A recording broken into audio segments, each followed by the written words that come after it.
Fin octobre 1942.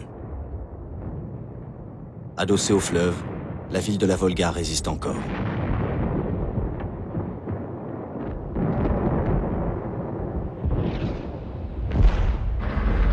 Les soldats allemands écoutent le Führer à la radio. Nous avons pris Stalingrad. Il ne reste plus que quelques points de résistance. Nous les prendrons les uns après les autres. C'est une question de temps.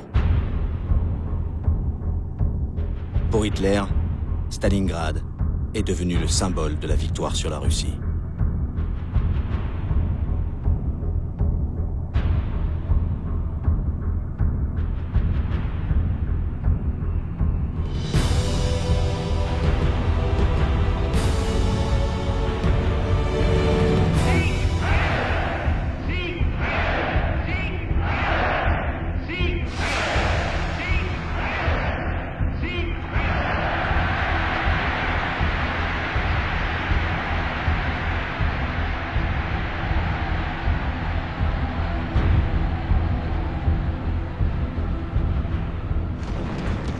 Après 2 ans de guerre à l'Est, le front piétine.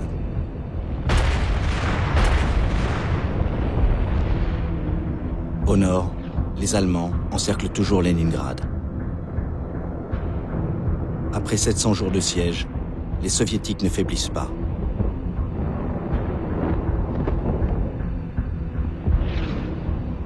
Au centre, l'objectif, Moscou, est toujours un mirage pour les Allemands.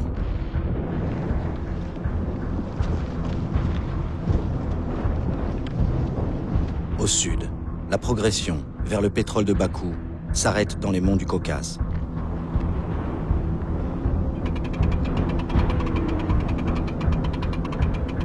À Stalingrad, des Russes tiennent encore. Contrairement à ce qu'affirme Hitler, les bateaux soviétiques traversent toujours la Volga pour amener des renforts.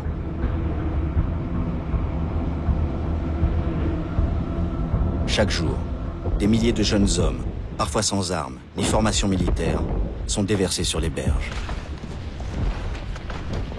Ceux qui reculent devant les obus allemands sont impitoyablement abattus par les commissaires politiques.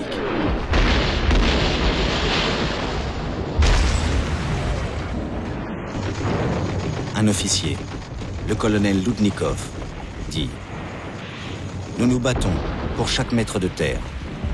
Mais notre maître est différent. C'est le maître de Stalingrad. Chaque centimètre compte. Nous mordons la terre. Nous ne reculons pas. »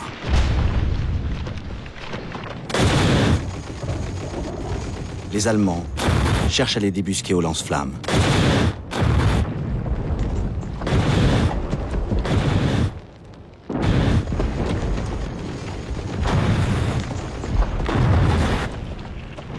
C'est l'enfer de Stalingrad.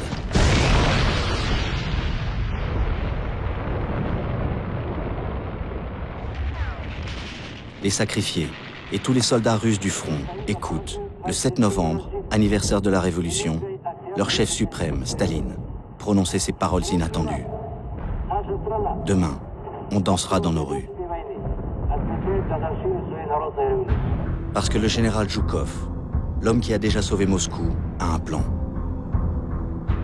Tenir ces îlots de résistance jusqu'au bout pour fixer dans Stalingrad l'armée allemande du général Paulus. Sur l'autre rive de la Volga, Zhukov rassemble toute une armée dans le plus grand secret.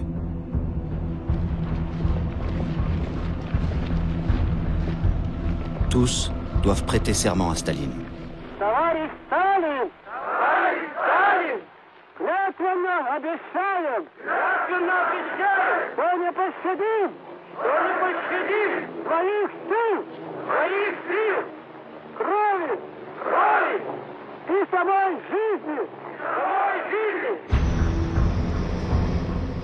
L'Union soviétique tout entière travaille, malgré les destructions et la perte du quart de son territoire, à donner à cette nouvelle armée un énorme matériel. Les usines, déplacées et remontées aux portes de l'Asie, tournent maintenant jour et nuit. Là aussi, le sacrifice humain est terrible. Dans cet hiver de 1942, dans leurs ateliers sans chauffage et parfois même sans toit, les femmes ont froid. Elles ont faim, elles meurent d'épuisement, mais la production industrielle soviétique est décuplée. l'aide américaine à la Russie est devenue massive. Dans l'Atlantique Nord, les Alliés réussissent à réduire la menace des sous-marins allemands en formant des convois protégés vers les ports soviétiques, comme Mourmansk. Fini l'anticommunisme. Pour les Américains, Joseph Staline est devenu l'oncle Joe. Et pour les Anglais, ce bon vieux Joe. Les Russes reçoivent d'énormes quantités de jeeps, de chars, d'avions, de camions et de boîtes de corned beef. En ouvrant ce bœuf compressé, les soldats russes plaisantent. On ouvre le second front. Tous attendent, comme Staline, que les Alliés fassent plus pour soulager leur misère. Pourquoi ne créent-ils pas un second front? Pourquoi ne débarquent-ils pas à l'ouest?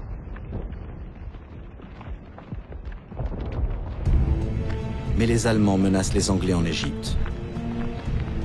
Rommel, qu'Hitler vient de faire maréchal pour ses victoires dans le désert. Son armée blindée, l'Africa Corps, avance dangereusement vers le canal de Suez. Ils ont atteint El Alamein. L'Empire britannique est menacé.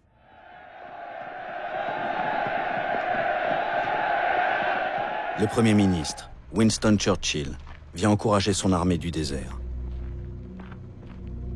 Le moment est grave, mais il ne perd pas son humour. Il dit: le secret de la santé, c'est boire, fumer et surtout, pas faire de sport. Et pourtant, il se remet à peine de son premier infarctus.